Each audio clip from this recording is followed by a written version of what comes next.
Nah, baik rekan-rekan semuanya, kita mulai pada sesi yang pertama yaitu tentang masa kebodohan dan TBC pada masa Kiai Haji Ahmad Dahlan dahulu. Tentunya Kiai Haji Ahmad Dahlan ini melihat, ya, beliau mengamati bagaimana fenomena umat Islam pada masa itu. Ya. Apa yang terjadi dengan umat Islam, pengaruh dari penjajahan Belanda saat itu, ya, yang mana gencar-gencarnya mengajarkan agama baru di kalangan umat Islam sendiri, kemudian masa transisi antara Hindu dan Islam, sehingga masih terjadi TBC, tahayul, bid'ah, dan khurafat. Nah ini, maka Kiai Haji Ahmad Dahlan terinspirasi dari surat Al-Imran ayat 104 tentang amar ma'ruf nahi mungkar. Wal takum minkum ummatun yad'una ilal khair ya'muruna bil ma'ruf wa yanhauna 'anil munkar. Ya, hendaklah sebagian dari kalian melakukan amar ma'ruf dan nahi mungkar, ya. Yad'una ilal khair, mengajak kepada kebaikan, ya.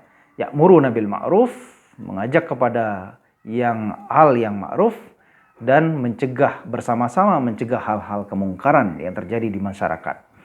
Nah, ini beliau terinspirasi dari surat Al-Imran ayat 104 ini. Dia memulai langkahnya bahwa Islam itu harus hadir di tengah masyarakat kita.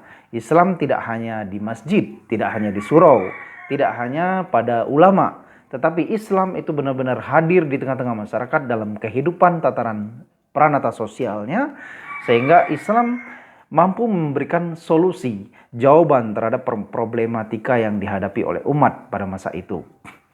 Nah, maka beliau juga berinisiatif untuk mengatasi kebodohan pada saat itu, ya. Sebab pendidikan itu hanya dimiliki oleh para priai, kalangan priai, orang-orang bangsawan, dan juga bangsawan Belanda yang layak mendapatkan pendidikan.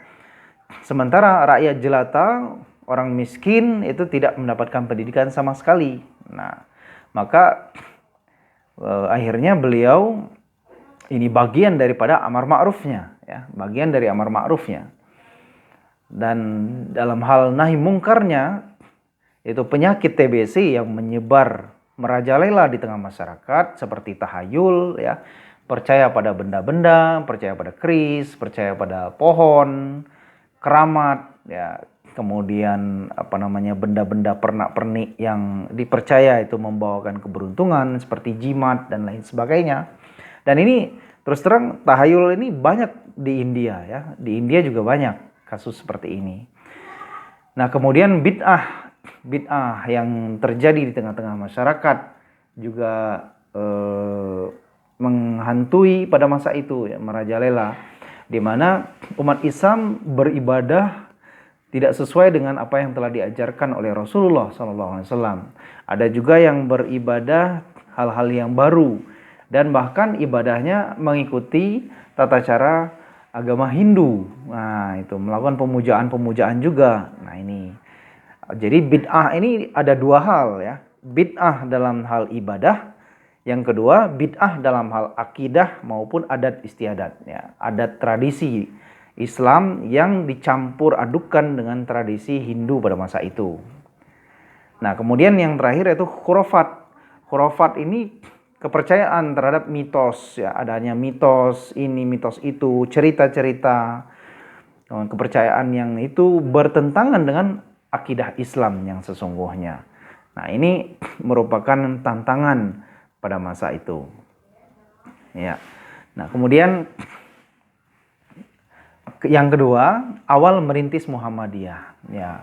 Beliau ini Kiai Haji Ahmad Dahlan ini merupakan teladan bagi kita semua, ya. Dapat kita jadikan teladan bagaimana membuat pergerakan di Indonesia, bagaimana membuat wajah baru Indonesia yang berubah dari sebelumnya, ya. Wajah baru Islam Indonesia, pembaharuan atau melakukan tajdid Islam di Indonesia itu, nah, dia lakukan dengan secara organisasi. Sebab apa? Menurut pendapat beliau, umat yang kecil tapi terorganisir itu lebih baik daripada umat yang besar tapi tidak terorganisir. Nah, Islam saat itu adalah umat yang besar, tapi sayangnya kurang terorganisir.